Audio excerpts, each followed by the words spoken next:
नमस्कार दोस्तों। एक देश को उसके ऑफिसर्स चलाते हैं। आईएएस, आईपीएस, आईएफएस ये लोग वो हैं जो नीचे से आने वाली हर प्रॉब्लम को ऊपर पहुंचाते हैं और ऊपर से आने वाले हर फैसले को नीचे तक लाते हैं। ये लोग सिस्टम की रीढ़ की हड्डी हैं और इसीलिए जब रीढ़ की हड्डी टूट जाए तो पूरा देश दर्द में होता है। और आज हम उसी दर्द की बात करेंगे। एक नॉर्मल लड़का जब समाज के लिए कुछ करना चाहता है तो उसे दिखता है सरकारी नौकरी का एग्जाम, जिसके लिए वो रात दिन एक करके मेहनत करता है, तब जाके उसे वो नौकरी मिलती है। फिर ऐसा क्या होता है कि वही लड़का अब एक साइन करने के लिए पैसे का डिमांड करता है। हम सब जानते हैं कि इंडियन ब्यूरोक्रेसी का कितना बदतर हाल है, लेकिन ये अचानक नहीं हुआ। आज हम समझेंगे ये शुरू कैसे हुआ, हम खुद कितना जिम्मेदार हैं, कैसे ये देश के सभी मुद्दों का कारण है और क्या सच में कोई रास्ता है इससे बाहर निकलने का। पहले एक बात क्लियर करते हैं, करप्शन इंडिया में कोई नई चीज नहीं है। ये कल या 10 साल पहले नहीं आया। इसको समझने के लिए थोड़ा पीछे जाना पड़ेगा।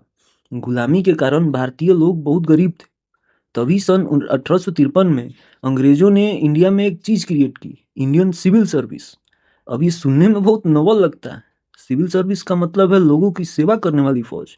पर सच ये था कि ये सर्विस लोगों के लिए नहीं, अंग्रेजों के लिए थी। इनका काम था टैक्स कलेक्ट करो, रूल इन्फोर्स करो और फौज के लिए राशन पहुंचाओ। और इस काम के लिए सिविल सर्वेंट्स को मिलता था बेशुमार पावर और लग्जरी, वो भी बिना अकाउंटेबिलिटी के। सिर्फ अपने ब्रिटिश मास्टर को जवाब देना था। और इस वजह से धीरे धीरे एक कल्चर बनने लगा जहां ऑफिसर्स खुद को आम लोगों से सुपीरियर मानने लगे।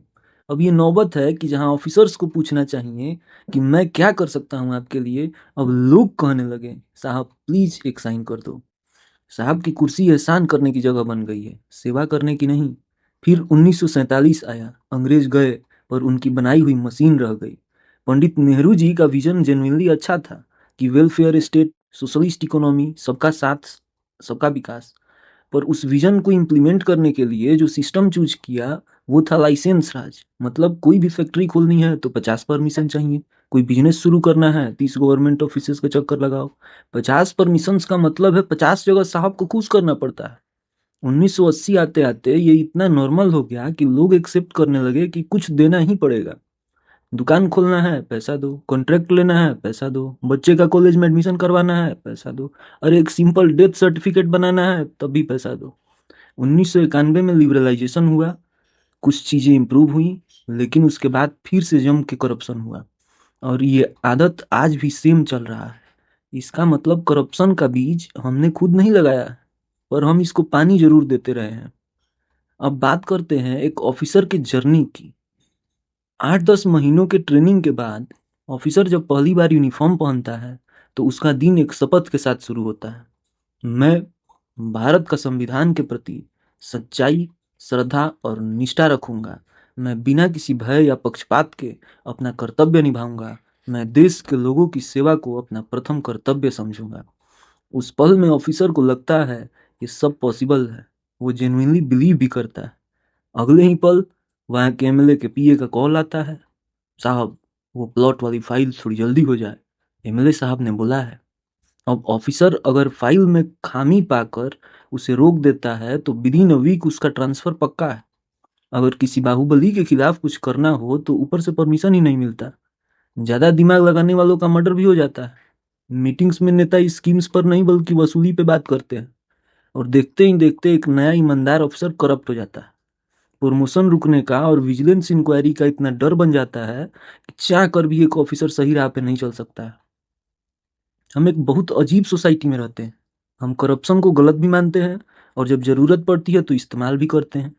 ट्रांसपेरेंसी इंटरनेशनल का एक सर्वे था कि इंडिया में 39% लोगों ने किसी न किसी को घूस दिया है। लेकिन अगर पूछो क्या आप करप्शन के खिलाफ हैं, सब हाथ उठाएंगे। यही असली पैराडॉक्स है। हम एक ऐसी सोसाइटी हैं जहां डिमांड भी हम हैं और सप्लाई भी हम हैं, और फिर पूछते हैं कि सिस्टम ठीक क्यों नहीं होता है। ये सिर्फ एक मोरल सवाल नहीं है, ये हमारे देश की ग्रोथ का सवाल है। वर्ल्ड बैंक की रिपोर्ट कहती है करप्शन की वजह से इंडिया अपनी जीडीपी का रफली 2% हर साल खोता है। वो पैसा जो स्कूल्स में जाना चाहिए था, हॉस्पिटल्स में जाना चाहिए, रोड्स बनने चाहिए, वो किसी के दीवार के पीछे छुपा पड़ा है। जब एक रोड का टेंडर निकलता है और उसमें 30% कट पहले से छुपा होता है तो रोड 10 साल की जगह 3 साल में टूट जाती है। फिर नया टेंडर, फिर कट, फिर खराब रोड। हम रोड नहीं बनाते हैं, पैसों की चक्की बनाते हैं। बहुत सी फॉरेन कंपनीज जो लाख्स ऑफ जॉब ला सकती थी, वो इंडिया नहीं आई, चाइना गई, वियतनाम गई, बांग्लादेश तक गई। क्योंकि इंडिया में काम कराना बहुत मुश्किल है। हर जगह एडजस्टमेंट चाहिए, हर जगह घूस चाहिए। एक गरीब औरत जो विधवा है, सरकार ने उसके लिए पेंशन स्कीम बनाई, वो उसकी हकदार है। पर उस तक पहुंचने के लिए 10 बार ऑफिस का चक्कर लगाओ, दलालों के चक्कर लगाओ, घूस तो देना ही पड़ेगा। और अगर वो घूस नहीं दे सकती, वो स्कीम जो उसी के लिए बनी थी, उसे कभी मिलती ही नहीं। दोस्तों, करप्शन सिर्फ पैसा नहीं लेता, करप्शन एक गरीब इंसान की उम्मीद लेता है। अब इसके कुछ सॉल्यूशंस की बात करते हैं। क्योंकि इंडिया में लगभग हर किसी का माइंडसेट करप्ट हो चुका है, तो करप्शन इतना जल्दी तो खत्म नहीं होगा। लेकिन मैंने कुछ स्टेप्स सोचा है जिससे बहुत जल्द रिजल्ट मिल सकता है। स्टेप 1, ऑफिसर्स को इतना सैलरी दो कि घूस ना लेना पड़े। जैसे आज सिंगापुर के सीनियर ऑफिसर्स की सैलरी प्राइवेट सेक्टर के सीईओ जितनी होती हैं। स्टेप 2, इंडिया में करप्शन कम करने के लिए सबसे पहले लोकपाल और लोकायुक्त को सच में इंडिपेंडेंट बनाना होगा, जहां उनकी अपॉइंटमेंट्स और डिसीजंस पर पॉलिटिकल प्रेशर ना हो।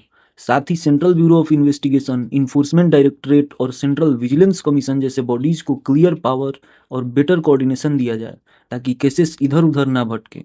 फास्ट ट्रैक कोर्ट का गठन हो, करप्शन में पकड़े जाने वाले लोगों पर strict financial penalties, life time public office ban और उनके खानदान को सरकारी नौकरी से वंचित किया जाए। स्पेशल कोर्ट्स में फिक्स टाइम लिमिट रखी जाए और अननेसेसरी डिले पर अकाउंटेबिलिटी फिक्स हो, जहां इन्वेस्टिगेटिंग एजेंसीज और ऑफिशियल्स पर भी एक्शन लिया जा सके। इस तरह स्ट्रॉन्ग लॉज, इंडिपेंडेंट इंस्टीट्यूशंस और रियलिस्टिक टाइमलाइन के कॉम्बिनेशन से ही सिस्टम सच में इफेक्टिव बनेगा। और स्टेप 3 है डिजिटलाइजेशन। इंडिया में सभी गवर्नमेंट इंस्टीट्यूशंस को डिजिटलाइज्ड किया गया है। इसके लिए सैकड़ों करोड़ों रुपए लगाकर वेबसाइट्स बनाई गई हैं, लेकिन कोई भी वेबसाइट काम नहीं करता। क्योंकि अगर वो सही से काम करेगा तो लोग ऑफिस नहीं जाएंगे और घूस नहीं देंगे। जैसे डीबीटी, डायरेक्ट बेनिफिट ट्रांसफर आया, मिडिलमैन का कट कम हुआ। ई टेंडरिंग आया, रोड कॉन्ट्रैक्ट्स में कुछ करप्शन कम हुआ। आधार लिंक्ड राशन होगा, फेक बेनिफिशियरीज पकड़े गए। याद करो वो शपथ जो भारत के संविधान से किया गया है। करप्शन के पैसे से कुछ साल जरूर आराम किया जा सकता है, लेकिन लोगों की सेवा करने का एहसास ही कुछ और होता है। वो सुख और शांति करप्ट होने में नहीं है।